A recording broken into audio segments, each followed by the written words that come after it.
کیونکہ گناہ کا مطلب یہ ہے کہ آپ شیطان کی بات مان رہے ہیں، آپ شیطان پر ایمان رکھ رہے ہیں، آپ شیطان کے پجاری ہیں، آپ شیطان کی حمد و ثنا کرتے ہیں نہ کہ خدا کی۔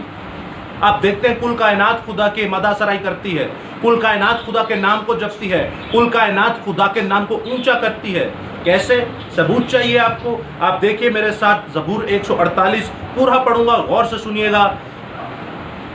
تو یہاں پر کچھ یوں مرقوم ہے اس استباق میں، خداوند کی حمد کرو، آسمان پر سے خداوند کی حمد کرو، بلندیوں اس پر اس کی حمد کرو، اے اس کے فرشتوں سب اس کی حمد کرو، اے اس کے لشکروں سب اس کی حمد کرو، اے سورج اے چاند اس کی حمد کرو، اے نورانی ستاروں سب اس کی حمد کرو، اے فلک لا الفاق اس کی حمد کرو، اور تو بھی اے فضا پر کے پانی، یہ سب خداوند کے نام کی حمد کریں، کیونکہ اس نے حکم دیا اور یہ پیدا ہو گئے، اس نے ان کو عبدالآباد کے لیے قائم کیا، اس نے اٹل قانون مقرر کر دیا، زمین پر سے خداوند کی حمد کرو، اے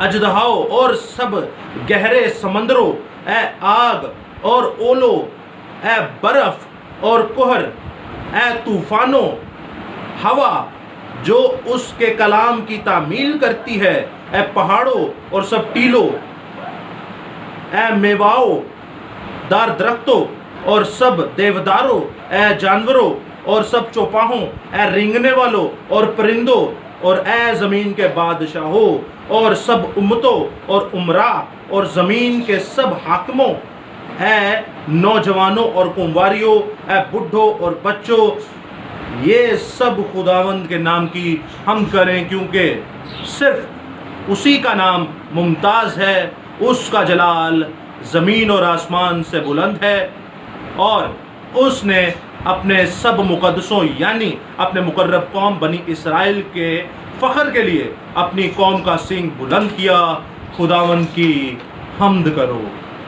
خداوند کے نام کی ایک کائنات خدا کی حمد کرتی ہے، چاہے وہ سردی ہو خدا کی حمد کرتی ہے، چاہے گرمی ہو خدا کی حمد کرتی ہے، برف، اولے، زمین، آسمان کی معموری، زمین کی معموری، زمین کے نیچے کیڑوں کی معموری، تمام کی تمام خدا کی کیا کرتی ہے؟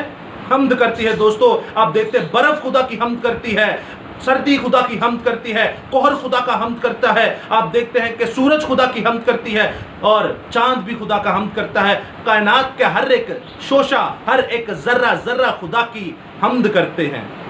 لیکن حمد جو نہیں کرتا، خدا کا حکم جو نہیں مانتا، خدا کی شریعت کو جو نہیں مانتا، وہ ہے انسان۔ اسی لیے خدا کو انسان سے سخت نفرت ہے، اور وہ پیدائش 6 باب میں کہتا ہے کہ میں اسے بنانے میں بڑا ملول ہوا، میں دل ہی دل میں رنجیدہ ہوا کہ میں نے اسے بنایا اور اس نے میرے ساتھ بے وفائی کی، اس نے میرے ساتھ غداری کی، اس نے میرے حکموں کو توڑا۔ سورج کو اگر کہا کہ وہ دن کو نکل تو وہ دن کو ہی نکلتا ہے، چاند کو اگر کہا وہ رات کو نکلے تو وہ رات کو ہی نکلتا ہے، ستاروں کو اگر کہا کہ وہ رات کو نکلے تو وہ راتوں کو ہی نکلتے، گرمی کو کہا اگر تو گرمی برسائے تو وہ سردی نہیں برساتی، سردی کو کہا سردی برسا تو وہ گرمی نہیں برساتی۔ دوستو خداوند کی کائنات کا ہر ایک شوشہ، ہر ایک ذرہ خدا کی حمد کرتا ہے، خدا کے حکموں کو مانتا ہے، اور جو نہیں مانتا وہ انسان نہیں مانتا۔ یاد رکھیے گا، جو لوگ کہتے ہیں کہ ہم مسیح میں ہیں اور ہم مسیح کے نام پر ایمان رکھتے ہیں اور جو دل میں آئے وہ کرتے ہیں، خداوند ان کو مارے گا، خداوند ان کو چھوڑے گا نہیں۔ اسی لیے یسوع مسیح کہتے ہیں متی 7 باب میں کہ تم مجھے خداوند خداوند کہتے ہو، لیکن عین وقت میں تمہیں کہوں گا کہ بدبختو میری نظر سے دور ہو جاؤ، کیونکہ میں تمہیں جانتا ہی نہیں۔ بڑے مقدسین معجزے دکھائیں گے، نبوت کریں گے، مردوں کو زندہ کریں گے، یہ پاسٹرز کی بات کی جا رہی ہے، پاسبانوں کی بات کی جا رہی ہے، فادروں کی بات کی جا رہی ہے، آپ کی میری بات کی جا رہی ہے۔ جو اس کلام کو آگے پیش کرتے ہیں خدا تو انہیں بھی نہیں چھوڑے گا۔ کیوں؟ کیونکہ ان کی زندگی میں گناہ ہے۔ اب میرے ساتھ دیکھیے مکاشفہ کی کتاب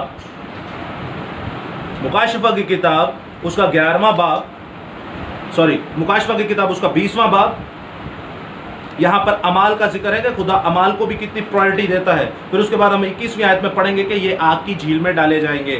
مثال کے طور پہ میں آپ کے سامنے پڑھتا ہوں 20واں باب اس کی 11ویں آیت، یہاں پر آخری تخت کی عدالت ہو رہی ہے۔ 11ویں آیت سے آنورڈ پڑھتا جاؤں گا، سنیے گا۔ پھر میں نے ایک بڑا سفید تخت اور اس کے جو اس پر بیٹھا تھا دوبارہ سے پڑھیں گے. پھر میں نے ایک بڑا سفید تخت اور اس کے جو اس پر بیٹھا ہوا تھا دیکھا، جس کے سامنے سے زمین اور آسمان بھاگ گئے اور انہیں کہیں جگہ نہ ملی. پھر میں نے چھوٹے بڑے سب مردوں کو اس کے تخت کے سامنے کھڑے ہوئے دیکھا اور کتابیں کھل گئیں.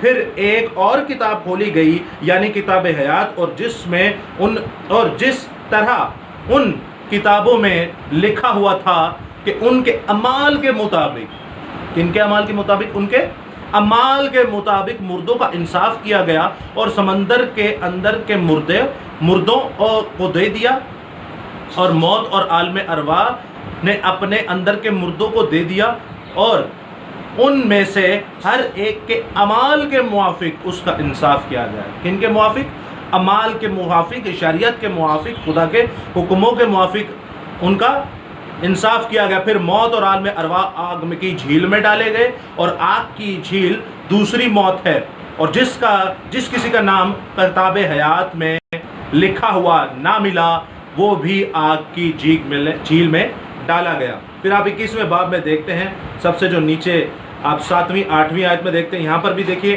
جو غالب آئے وہی ان چیزوں کا وارث ہوگا، اور میں ان کا خدا ہوں گا اور وہ میرا بیٹا ہوگا. مگر بزدلوں اور بے ایمانوں اور گھنونے لوگوں اور خونیوں اور حرام کاروں اور جادوگروں اور بت پرستوں اور سب جھوٹوں کا حصہ آگ اور گندک میں جلنے والی جھیل میں ہوگا. یہ دوسری موت ہے. تو دوستو سمجھیے، ہر ایک گناہ کبیرہ ہے، ہر ایک گناہ خدا کے کلام کے خلاف ہے، ہر ایک گناہ خدا کی روح کے خلاف ہے، ہر ایک گناہ خدا کو ناراض کرتا ہے، ہر ایک گناہ کی معافی بائبل مقدس نہیں دیتی. توبہ نہیں چنگی بار بار دی. توبہ کریے، خداوند پر ایمان رکھیے، خدا کے نام کو آگے جپیے تاکہ خداوند آپ کے نام کو اونچا کرے، آپ کی قسمت کو خداوند نکھارے، آپ کو اور پالش کرے. آپ یاد رکھیں، خداوند، ہم کہتے ہیں نا خداوند کا نام اونچا اور ہمارا نام نیچا ہو. خداوند اس بات کو اتنا پسند کرتا ہے کہ وہ اپنے ساتھ ساتھ آپ کا نام بھی اونچا کرتا ہے. آپ مقدسین کو دیکھیے، 6,000 سال پرانے لوگ ہیں، لیکن آج بھی ان کا نام لیا جاتا ہے، اور عرش معلیٰ پر قیامت تک ان کا نام لیا جائے گا، کیونکہ وہ خدا کے ساتھ چلے، خدا کے بیٹے تھے، خدا کے مقدسین تھے، خدا کے نبی تھے، خدا کے رسول تھے. آپ بھی بنیے، آپ بھی ایک دن خداوند کے نام پر چمکیں گے، اور خداوند آپ کا جلال، آپ کے وسیلے سے اپنا جلال دنیا پر ظاہر کرے گا. ہاللیلویہ.